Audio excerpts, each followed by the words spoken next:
Hello friends, Shruthi's കിച്ചണിലേക്ക് സ്വാഗതം. ഇന്ന് നമുക്ക് നല്ലൊരു ബീഫ് കറി ഉണ്ടാക്കി നോക്കാം കേട്ടോ. എന്നാൽ നമുക്ക് വേഗം വീഡിയോയിലേക്ക് പോയാലോ. അതിനായിട്ട് ഞാനിവിടെ ഒരു 1/2 കിലോ ബീഫ് ക്ലീൻ ചെയ്ത് വെച്ചിരിക്കുന്നതാണ്.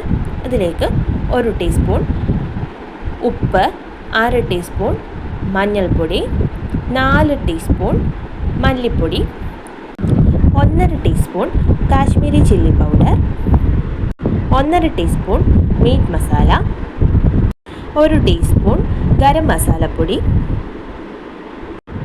1/2 ടീസ്പൂൺ കുരുമുളക് പൊടി, കുറച്ച് നാരങ്ങാനീര് കുരുവില്ലാതെ പിഴിഞ്ഞൊഴിക്കണം. ഒരു 1/2 ടീസ്പൂൺ നാരങ്ങാനീര് ഞാനിപ്പോൾ ചേർത്ത് കൊടുക്കുന്നുണ്ട്. ഇവയെല്ലാം കൂടി നന്നായിട്ടൊന്ന് കൈകൊണ്ട് മിക്സ് ചെയ്ത് കൊടുക്കുക. ഇനി ഇതൊരു കുക്കറിലേക്ക് ചേർത്ത് കൊടുത്തിട്ട് കുക്കറിലെ ബീഫിൻ്റെ നെകപ്പെ കുറച്ചും കൂടെ കൂടുതൽ വെള്ളം ഒഴിച്ച് കൊടുക്കുക. ഇനി അടച്ച് വെച്ച് 6 വിസിൽ മീഡിയം ഫ്ലെയിമിലും 6 വിസിൽ ഹൈ ഫ്ലെയിമിലും ഇട്ട് വേവിച്ചെടുക്കുക. തുറന്ന് നോക്കിയിട്ട് വേവ് കറക്റ്റാണോ എന്ന് നോക്കണം. നോക്കിയിട്ട് വെന്തില്ലെങ്കിൽ 2 or 3 വിസിൽ അങ്ങോട്ടോ ഇങ്ങോട്ടോ വ്യത്യാസപ്പെട്ടിരിക്കും. ഇതവിടെ ഇരുന്ന് വേകട്ടെ. ഈ സമയത്ത് 8-10 അല്ലി വലിയ വെളുത്തുള്ളി, 2 കഷ്ണം ഇഞ്ചി, 3 മീഡിയം സൈസ് സവോള, 5-6 ചെറിയ ഉള്ളി, 2 പച്ചമുളക് എന്നിവ അരിഞ്ഞു വെച്ചിട്ടുണ്ട്. വെളുത്തുള്ളി ഇഞ്ചിയും ചതച്ചാണ് ചേർക്കുന്നത്. ഒരു ചീനച്ചട്ടി അടുപ്പത്ത് വെച്ച് ആവശ്യത്തിന് എണ്ണ ഒഴിച്ചു കൊടുക്കുക. കുറച്ച് കടുകിട്ട് പൊട്ടിച്ചെടുക്കുക. ഇനി ഇതിലേക്ക് നമുക്ക് ചതച്ച് വെച്ചിരിക്കുന്ന വെളുത്തുള്ളി ഇഞ്ചിയും ചേർത്ത് കൊടുത്ത് ഒരു 2 മിനിറ്റ് ഒന്ന് ഇളക്കി കൊടുക്കാം. അതിൻ്റെ പച്ചമണം മാറുന്നത് വരെ ഇളക്കി കൊടുക്കുക. അതിനുശേഷം നമുക്ക് 2 പച്ചമുളക് ചേർത്ത് കൊടുക്കുക. ഇനി അതിലേക്ക് നമ്മൾ അരിഞ്ഞു വെച്ചിരിക്കുന്ന സവോളയും ചെറിയ ഉള്ളിയും കൂടി ചേർത്ത് കൊടുക്കുക. കുറച്ച് ഉപ്പ് കൂടി അതിലേക്ക് ഇട്ട് കൊടുത്ത് നന്നായിട്ടൊന്ന് വഴറ്റിയെടുക്കുക. ഈ സമയത്താണ് ഞാൻ ഒരു കാര്യം വിട്ടുപോയത് ഓർത്തത്. കുറച്ച് തേങ്ങാക്കൊത്ത് ഞാൻ അരിഞ്ഞു വെച്ചിട്ടുണ്ടായിരുന്നു. അത് ഞാൻ തൽക്കാലം ഈ സവോളയൊക്കെ സൈഡിലേക്ക് ഒതുക്കി വെച്ചിട്ട് ആ എണ്ണയിലിട്ടൊന്ന് മൂപ്പിച്ചെടുത്തു. അപ്പം നമ്മൾ ആദ്യം കടുകിട്ട് പൊട്ടിച്ച് കഴിയുമ്പോഴത്തേക്കും തേങ്ങാക്കൊത്ത് വേണം ഒന്ന് വറുത്തെടുക്കാനായിട്ട്. അതിനുശേഷം വേണം വെളുത്തുള്ളി ഇഞ്ചിയും ചേർത്ത് കൊടുക്കാനായിട്ട്. അപ്പോൾ തേങ്ങാക്കൊത്ത് ഇഷ്ടമില്ലാത്തവർ ചേർത്ത് കൊടുക്കേണ്ട ആവശ്യമില്ല. കുറച്ച് കറിവേപ്പില കൂടി ചേർത്ത് കൊടുത്ത് നന്നായിട്ടൊന്ന് വഴറ്റിയെടുക്കുക.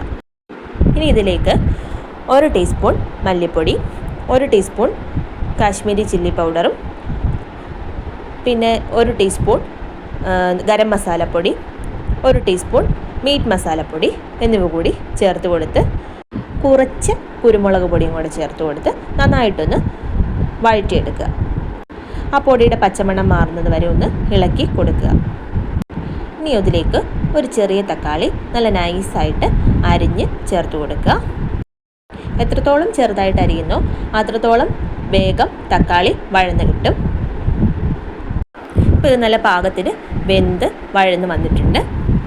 ഇനി ഇതിലേക്ക് നമ്മൾ വേവിച്ച് വെച്ചിരിക്കുന്ന ബീഫ് ചേർത്ത് കൊടുക്കുക. നന്നായിട്ടൊന്ന് ഇളക്കി യോജിപ്പിച്ച് കൊടുക്കുക. ഇപ്പോൾ ഇത് നന്നായിട്ടൊന്ന് തിളച്ച് വരുന്നുണ്ട്. എണ്ണയൊക്കെ തെളിഞ്ഞ് നന്നായിട്ട് തിളച്ച് വന്നിട്ടുണ്ട്. മുകളിലേക്ക് കുറച്ച് കറിവേപ്പില കൂടി ചേർത്ത് കൊടുക്കുക.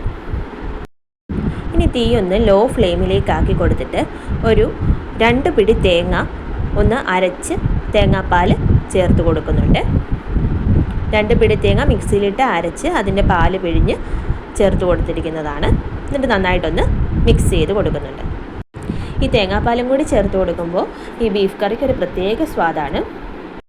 ഈ ഫ്ലെയിം ലോയിൽ തന്നെ ഇട്ട് ഒന്ന് ചെറുതായിട്ട് തിളച്ച് വരുമ്പോൾ നമുക്ക് ഇത് ഓഫ് ചെയ്യാം. അപ്പോൾ നല്ല സ്വാദിഷ്ടമായിട്ടുള്ള ബീഫ് കറി ഇവിടെ തയ്യാറായിട്ടുണ്ട്. നിങ്ങളൊക്കെ ഇങ്ങനെ തന്നെയാണോ തയ്യാറാക്കുന്നതെന്ന് ഒന്ന് കമൻറ്റ് ചെയ്യണേ. അല്ലെങ്കിൽ നിങ്ങൾ ഏത് രീതിക്കാണ് ചെയ്യുന്നതും കൂടെ എനിക്കൊന്ന് കമൻറ്റ് ചെയ്ത് ഫീഡ്ബാക്ക്സ് അറിയിക്കണേ. ഇതുപോലൊന്ന് തയ്യാറാക്കി നോക്കിയിട്ട് ഇഷ്ടപ്പെട്ടെങ്കിൽ അതും കമൻറ്റിലൂടെ അറിയിക്കണം. ആദ്യമായിട്ട് എൻ്റെ ചാനൽ കാണുന്നവരുണ്ടെങ്കിൽ ദയവ് ചെയ്ത് സബ്സ്ക്രൈബ് ചെയ്യാൻ മറക്കരുത്. അതുപോലെ ഇഷ്ടമായിട്ടുണ്ടെങ്കിൽ ലൈക്ക് ചെയ്യാനും മറക്കരുത്. അതുപോലെ ആ ബെല്ലൈക്കണും കൂടി ഒന്ന് പ്രസ് ചെയ്ത് ഓൾ എന്ന ഓപ്ഷനിലും കൂടെ ക്ലിക്ക് ചെയ്യണം. എങ്കിലേ എൻ്റെ എല്ലാ വീഡിയോസും നിങ്ങൾക്ക് നോട്ടിഫിക്കേഷൻസ് കിട്ടുകയുള്ളൂ. അപ്പോൾ ഇനി പുതിയൊരു വീഡിയോയുമായി അടുത്ത ദിവസം കാണാം. അതുവരേക്കും ബൈ ബൈ.